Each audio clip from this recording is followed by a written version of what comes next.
여러분 안녕하십니까? KBS 아메리칸 뉴스입니다. 조 바이든 대통령이 오늘 취임 이후 처음으로 상하원 합동의회 연설에 나섰습니다. 코로나 종식과 각종 지원책, 증세, 미중 외교 관계 등 다양한 분야에 걸쳐 향후 국정 운영 방향을 제시했습니다. 취임 100일을 이틀 앞두고 첫 의회 연설에 나선 바이든 대통령. 지금의 위기는 곧 기회라며 첫 말문을 열었습니다. 대공황 이래 가장 어려운 경제적 위기, 남북전쟁 이후 민주주의가 가장 위협받고 있는 지금 미국은 다시 움직이고 있다고 강조했습니다. 모든 미국인들이 5마일 이내에 백신을 접종받을 수 있게 됐다며 다시 한번 백신 접종의 중요성을 설명했습니다. 일자리 창출의 필요성도 강조했습니다. 앞서 공개한 2조 2,500억 달러 규모의 인프라 투자 법안과 함께 주 40시간을 일하는 누구도 빈곤에 시달려선 안 된다며 연방 최저임금 15달러 인상 의지도 다시 한번 드러냈습니다. 미국의 가정이 위협받고 있다.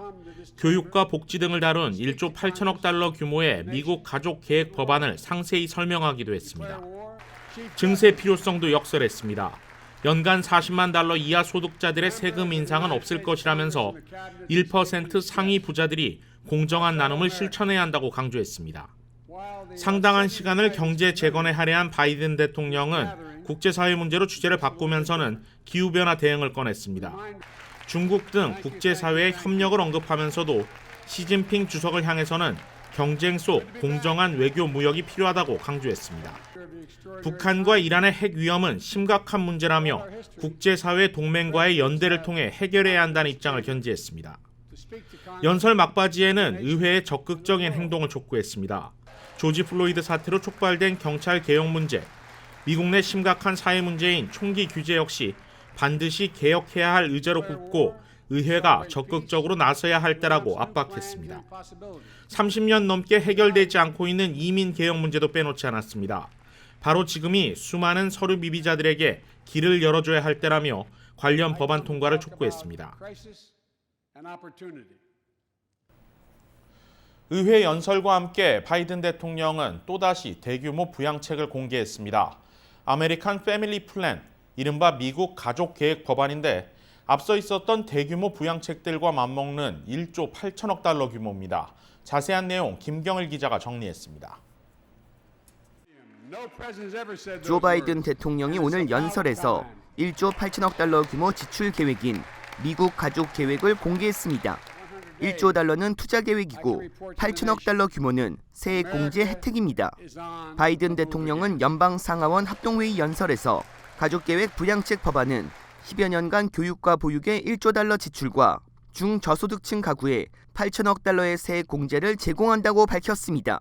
세부적으로 500만여 명이 혜택을 받을 수 있는 3, 4세 아동 유치원 무상교육, 커뮤니티 칼리지 2년 무상교육, 보육료 지원, 유급 육아휴직 확대, 건강보험료 인하, 아동 세액공제 확대 방안 등이 포함됐습니다. 재원 조달 방안으로는 부자 증세를 제안했습니다. 바이든 대통령은 재원 조달을 위해 15년간 2조 달러를 목표로 소득세와 자본 이득세 인상 등 구체적으로는 소득 상위 1%가 적용받는 연방소득세 최고 과세 구간 세율을 37%에서 39.6%로 올리는 방안을 마련했습니다. 백악관은 이번 가족계획은 국가가 하지 않으면 안 되는 투자라고 강조했습니다. There's also a cost. It's about $1 billion a year to implement the child tax credit, and certainly that is a part of the discussion that we expect to have with Congress moving forward. 그러나 공화당의 반발이 거셉니다. 지난 2017년 도널드 트럼프 전 대통령의 감세 법안 일부를 다시 되돌려야 하기 때문입니다. 2017년 감세 법안은 부부 합산 60만 달러 이상의 경우 과세 소득자로 분류됐지만 바이든 대통령은 연소득 부부 합산 40만 달러 이하 소득자에게 세금이 오르지 않는 37% 소득세율을 유지하겠다고 밝혔습니다. 이에 공화당은 가족계획 법안을 막기 위해 필리버스터 가능성도 언급하고 있어 의회 통과는 난항을 예고하고 있습니다. KBS 뉴스 김경일입니다. 북가주 알라메다에서 경찰이 한 남성을 체포하는 과정에서 또다시 무릎으로 남성을 짓누르는 바디캠 영상이 공개됐습니다. 목을 짓누른 건 아니었지만 굳이 특별한 위협이나 반항이 없는데 강제로 수갑을 채우려고 했다는 점, 그리고 결국 이 남성도 숨지면서 제2의 플로리드 사태라는 비난이 쏟아지고 있습니다. 박시몬 기자가 보도합니다. Hey bud, how's it going? Just coming to check on you, make sure you're okay. Somebody called and said you were maybe not feeling so great. 북가주 알라메다 카운티 경찰의 바디캠 영상입니다. You alright?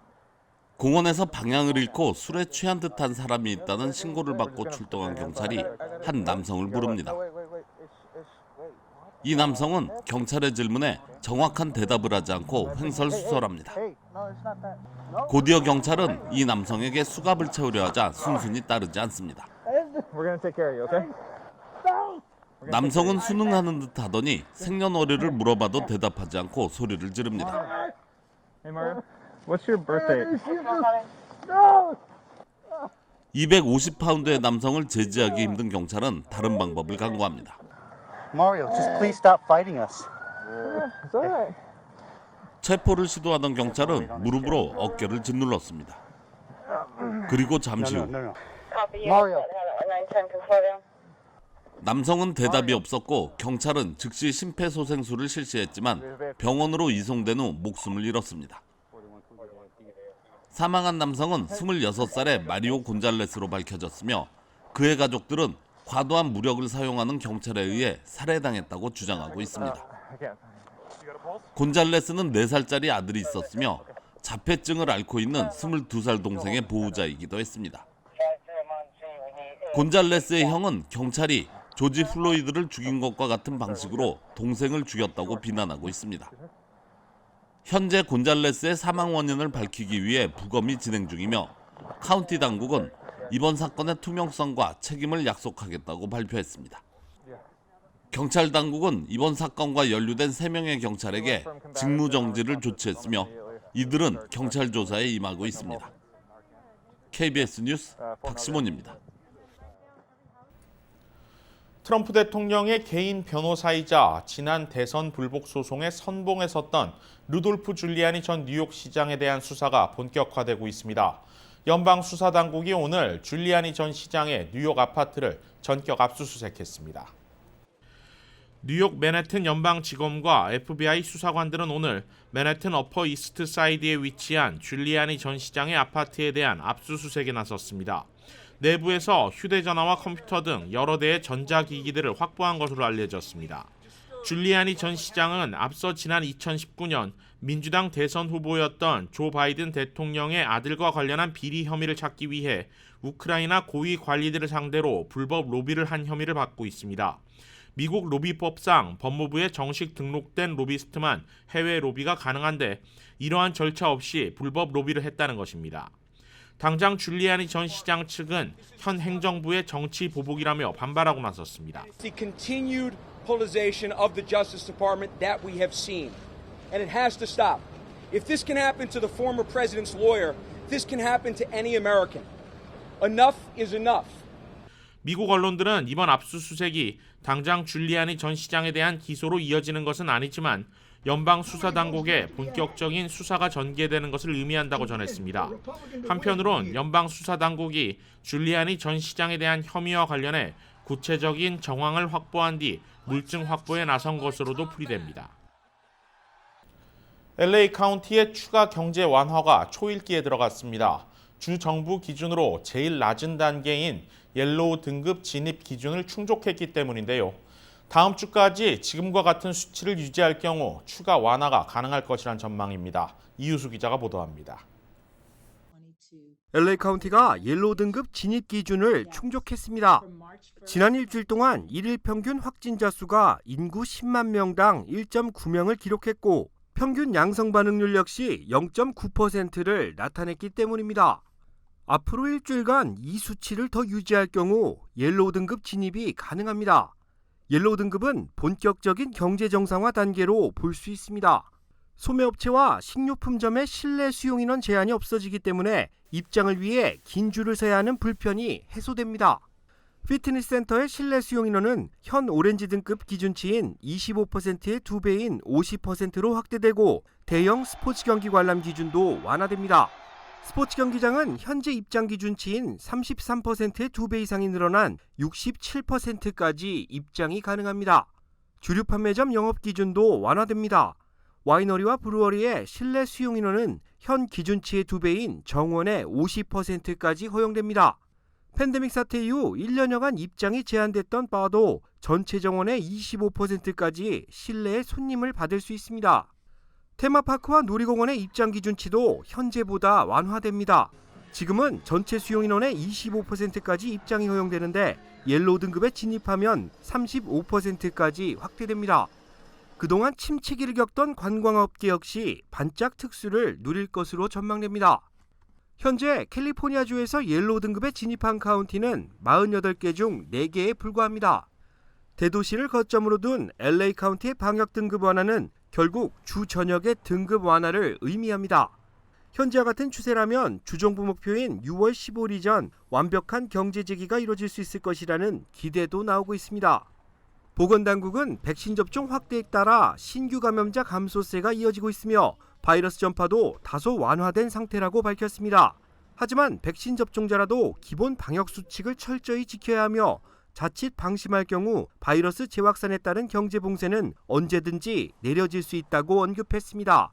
KBS 뉴스 이우수입니다. 뉴욕 주정부가 현재 12시까지로 영업이 제한돼 있는 주내 식당과 요식업소들을 대상으로 제한 조치들을 다음 달 3일부터 단계적으로 철회한다고 발표했습니다. 제휴사 뉴욕 KBTV가 보도합니다.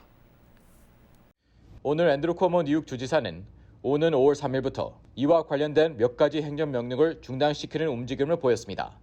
브리핑에 따르면 야외 식사 공간의 경우 5월 17일부터 밤 12시 마감 조치가 철회됩니다. 실내 식사 공간의 경우 31일 날 철회됩니다. 이와 함께 참석자의 접종 상태 또는 음성 진단 상태가 확인된 예식장 등의 케이터링 행사의 경우 현행 새벽 1시 마감이 17일부터 해제되며 31일부터는 모든 케이터링 행사의 통금이 해제됩니다. 케이터링이 포함된 행사의 경우 현재 뉴욕주가 제한하는 모임 인원은 실내 10명, 실외 25명이지만 5월 3일부터는 주거지에 한해 그 이상 수용 인원도 허용됩니다. 다만 케이터링 업체는 각 지역 또는 자치단체가 인증한 전문 업체여야 합니다. 또 춤 등이 이루어지는 파티의 경우 테이블별 고정 댄스존 대신 마스크 착용만으로 대처됩니다. 아울러 코모 주지사는 5월 3일부터 뉴욕주 전역의 식당에 음식 주문 시에만 술을 판매해야 한다는 조치를 해제하기로 했습니다. 뉴욕시에서도 오는 5월 3일부터 술집의 바알 좌석 영업을 허용하기로 하면서 그동안 조기 폐쇄 명령과 제한된 술집 판매 제한 등으로 인해 어려움을 겪었던 업주들의 반발이 사그러질 전망입니다. 어제 CDC가 발표한 미 전역 마스크 착용 지침 완화와 더불어 봄 날씨와 함께 풀리고 있는 뉴욕주 정부와 시 정부의 방역 조치에 움츠렸던 지역 경제가 활짝 필 것이란 기대가 나오고 있습니다. KBTV 뉴스 이창헌입니다. 미 중앙은행인 연방준비제도가 오늘 또 한 번의 제로금리 유지를 결정했습니다. 연준은 이날 연방공개시장위원회 정례 회의 후 내놓은 성명에서 기준금리를 현 0%에서 0.25% 사이로 동결한다고 밝혔습니다. 지난해 3월 코로나19 사태에 대응하기 위해 기준금리를 1%포인트 전격 인하한 지 1년 넘게 같은 입장을 유지한 것입니다. 제로금리 장기화에 따른 물가 상승, 이른바 인플레이션 우려에는 아직 선을 그었습니다. 제롬 파월 연준 의장은 성명에서 장기적인 물가 상승률 기대치가 2%에 잘 고정되도록 일정 기간 동안 2%를 완만하게 넘어서는 것을 목표로 하겠다고 설명했습니다. With regard to interest rates, we continue to expect it will be appropriate to maintain the current 0 to 1/4% target range for the federal funds rate until labor market conditions have reached levels consistent with the committee's assessment of maximum employment and inflation has risen to 2% and is on track to moderately exceed 2% for some time. 연준은 기준금리 동결과 함께 완화적 통화 정책도 계속 유지하겠다고 덧붙였습니다. 앞서 언급된 최대 고용과 물가 안정 목표에 도달할 때까지 매달 최소 800억 달러 상당의 국채와 400억 달러 상당의 주택 저당 증권을 계속 매입할 것이라고 밝혔습니다. 한인 상장은행들이 나란히 지난 1분기 실적을 발표했습니다. 코로나 사태 속에서도 자산 건전성을 높이며 이전보다 더 나은 성적을 냈습니다. 뱅크오브호프 지주사 호프뱅크오브는 올해 1분기 4,369만 달러, 주당 35센트의 순이익을 냈다고 발표했습니다. 이는 월가 전망치였던 주당 31센트를 상회하는 수치로 지난해 같은 기간에 비해 68%나 실적이 개선됐습니다. 자산은 1년 전보다 7% 늘어난 171억 9,886만 달러, 예금은 143억 달러를 기록했습니다. 뱅크오브호프 케빈 킴 행장은 팬데믹 상황 속에서 이자 수익이 늘어나고 경비를 절감하는 등의 수익성 개선이 실적 호조로 이어졌다고 밝혔습니다. 한미은행 지주사 한미파이낸셜콥도 월가의 전망치를 상회하는 1분기 실적을 냈습니다. 1,666만 달러, 주당 54센트의 분기 순이익을 올려 역대 두 번째 어닝 서프라이즈를 기록했습니다. 이는 지난해 같은 기간 실적과 비교하면 7배 이상 나아진 것입니다. 한편 퍼시픽 시티뱅크의 지주사 PCB뱅크옵은 올해 1분기 856만 달러, 주당 55센트의 순이익을 기록해 지난해 같은 기간보다 140% 높은 수익을 보였습니다. 오픈뱅크 지주사 OP뱅크옵도 올해 1분기 508만 달러, 주당 33센트의 순이익을 통해 분기별 최대 이익을 기록했다고 발표했습니다. 오늘의 주요 단신입니다. 어바인 경찰이 지난 주말 쇼핑센터에서 무장강도 행각을 벌이려다 미수에 그친 용의자 4명을 공개 수배했습니다. 용의 차량 중 벤츠 A220과 센트라 차량도 공개하고 경찰에 제보해 줄 것을 당부했습니다. 메가밀리언스 복권 당첨자가 10주째 나오지 않고 있습니다. 당첨 금액은 2억 9,700만 달러로 마지막 당첨자가 나온 지는 거의 3개월째를 지나고 있습니다. 인류 최초의 달 착륙을 성공시킨 아폴로 11호 조종사 마이클 콜린스가 오늘 90살을 일기로 별세했습니다. 세계보건기구 WHO의 스와 미나탄 박사는 코로나19로 최악의 상황을 겪고 있는 인도의 누적 감염자 수가 인구의 3분의 1 수준인 5억 명에 달할 수 있다고 주장했습니다. 인도는 하루 30만여 명 이상의 신규 감염자가 나오고 있고 코로나 3중 변이 바이러스 또한 창궐하고 있습니다. 10대 미얀마 청년이 쿠데타를 일으킨 군부에 끌려가 귀를 잘리는 등 고문을 당했다는 폭로가 제기됐습니다. 미얀마 청년은 너무 아파서 군인들에게 그냥 죽여달라고 했다며 당시 상황을 전했습니다. KBS 아메리칸 뉴스 마칩니다. 고맙습니다.